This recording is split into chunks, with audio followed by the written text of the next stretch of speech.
हिंदू धर्म ग्रंथों के अनुसार परमपिता ब्रह्मा जी ने जब सृष्टि की रचना करी तो कालखंड यानी समय को 4 युगों में विभाजित किया गया, जिसमें पहला है सतयुग, दूसरा है त्रेता युग, तीसरा है द्वापर युग और चौथा है कलयुग। आज हम जिस युग में जी रहे हैं उसे कलयुग माना जाता है। हिंदू पुराणों के अनुसार ब्रह्मा जी का एक दिन सतयुग से शुरू होकर कलयुग के अंत तक खत्म हो जाता है और दोबारा एक कालखंड शुरू हो जाता है। आइए जानते हैं विस्तार से इन चारों युगों में कैसे बदलाव होते हैं। लिंग पुराण के अनुसार कालखंड में सबसे पहले सतयुग आता है। सतयुग को हम सच्चाई का युग भी समझ सकते हैं। इस युग में ज्ञान, ध्यान और तप प्रधान होता है। इसी युग में मानसिक शांति होती है और इसे ही आदर्श युग माना जाता है, क्योंकि वेदों का ज्ञान हर मनुष्य के पास होता है। मनुष्य अपने गुरु, माता और पिता की सेवा करते हैं, उनका सम्मान करते हैं, क्योंकि उनमें कोई भी स्वार्थ नहीं होता। इस युग में लोग लालच, लोभ नहीं किया करते हैं, एक दूसरे से प्रेम भाव रखते हैं, अपनी इंद्रियों को बसाकर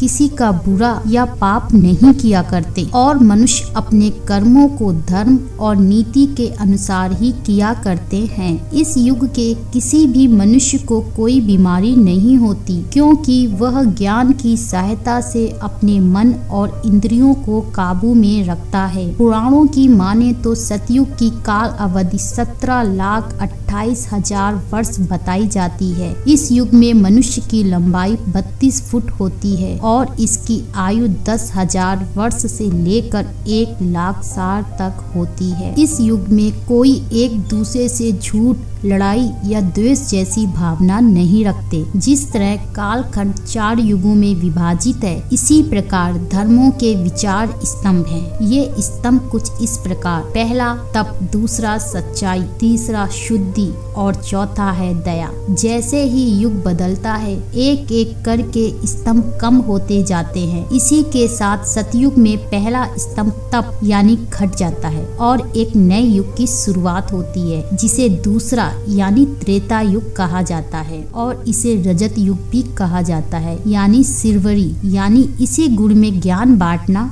शुरू हो जाता है। त्रेता युग में जीवन के नियम निर्धारित होने लगते हैं। त्रेता युग में मनुष्य अपने कर्तव्यों का पालन तो करते हैं, लेकिन सतयुग की तरह अपनी इंद्रियों को वश में नहीं कर पाते, जिसे उनका ध्यान, ज्ञान और भक्ति कम होने लगता है। इस युग में भौतिक संसाधन भी बढ़ने लगते हैं और यहीं से स्वार्थ की भावना पैदा होने लगती है। लोग लालच और लोगों से ईर्ष्या करने लगती है, जिससे मनुष्य राज और भौतिक संसाधनों के लिए युद्ध करने लगता है। हालांकि ऐसे लोगों की संख्या बहुत कम रहती है। इस युग में समाज वर्गों में विभाजित होने लगते हैं, जैसे ब्राह्मण, क्षत्रिय, वैश्य और शूद्र। त्रेता युग की काल अवधि 12,96,000 वर्ष होती है। इस युग में मनुष्य की लंबाई 21 फुट होती है और आयु 10,000 वर्ष। धर्म का एक स्तंभ यानी जो सतयुग के साथ ही कम हो जाता है। इसलिए त्रेता युग में लोग तप को जीवन के लिए जरूरी नहीं समझते, जिसके कारण लोगों में मतभेद पैदा होने लगता है। पर फिर भी इस युग में सच्चाई और शुद्धि बनी रहती है। इसी युग में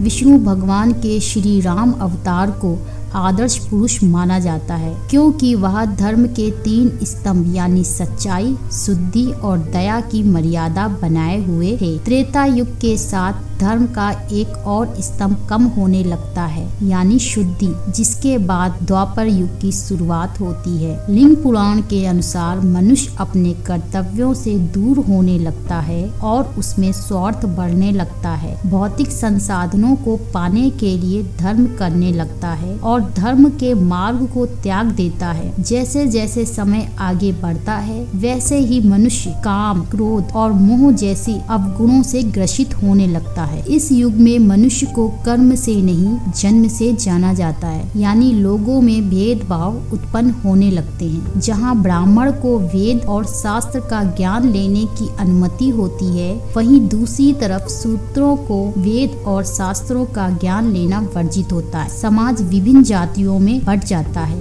लोगों में मोह लालच इतना बढ़ जाता है कि उनको दूसरों के साथ अपने से भी ईर्ष्या होने लगती है। मनुष्य अपने मन और इंद्रियों को काबू नहीं कर पाता और स्त्रियों को भी अपनी संपत्ति समझने लगता है, जिससे समाज में अधर्म बढ़ने लगता है। द्वापर युग में ही महाभारत जैसे महायुद्ध भी हुए। इस युग में शक्ति को ज्ञान से बढ़कर समझा जाने लगता है, क्योंकि इसमें धर्म के 2 स्तंभ यानी तप और शुद्ध कम हो जाते हैं। इस युग में केवल सच्चाई ही बचा के रख पाती है। जैसे महाभारत में शुद्धि न होने के कारण आपसी बैर पैदा होने लगे, पर आखिर में सच्चाई की ही जीत हुई। इस युग में ज्ञान की कम हो जाने पर स्वयं भगवान अवतार लेते हैं मनुष्य को ज्ञान देने के लिए। जैसे श्री कृष्ण ने श्री भागवत गीता का ज्ञान दिया। पुराणों की माने तो इस युग में काल अवधि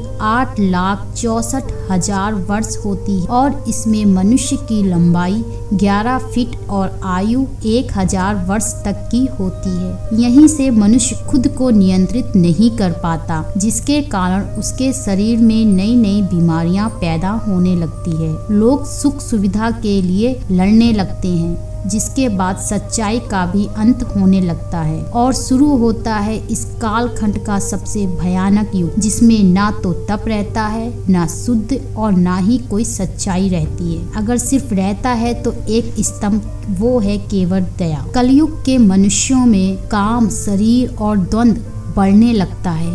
वेद शास्त्र, ज्ञान और धर्म का पूरी तरह से त्याग हो जाता है। इस युग में लोग अधर्मी, महाक्रोधी और अल्प बुद्धि वाले होते हैं। इस युग में सभी अपने कर्तव्यों से भागने लगते हैं और अपने स्वार्थ की पूर्ति हेतु किसी को भी नहीं छोड़ते। काम क्रोध के कारण हिंसक घटनाएं बढ़ने लगती हैं। संतान अपने माता पिता को भी अकेला छोड़ देते हैं। जैसे जैसे युग बदलता है, मनुष्य प्रकृति से दूर होने लगता है और भोग विलास में लीन हो जाता है, जिसके कारण मनुष्य का शरीर कई रोगों से घिर जाता है और आलस जैसे गुण बढ़ने लगते। कलयुग में मनुष्य अपने सुख सुविधा को लेकर भूतकाल और भविष्य काल की सोचने लगता है, जिसके कारण वह क्रोध और चिंता में रहता है, जिसके साथ मनुष्य की आयु और लंबाई कम होने लगती है। यानी लंबाई 6 से 7 फीट और आयु 80 से 90 साल तक रह जाती है। कलयुग की अवधि 4,32,000 वर्ष बताई जाती है। और हाँ श्रोताओं,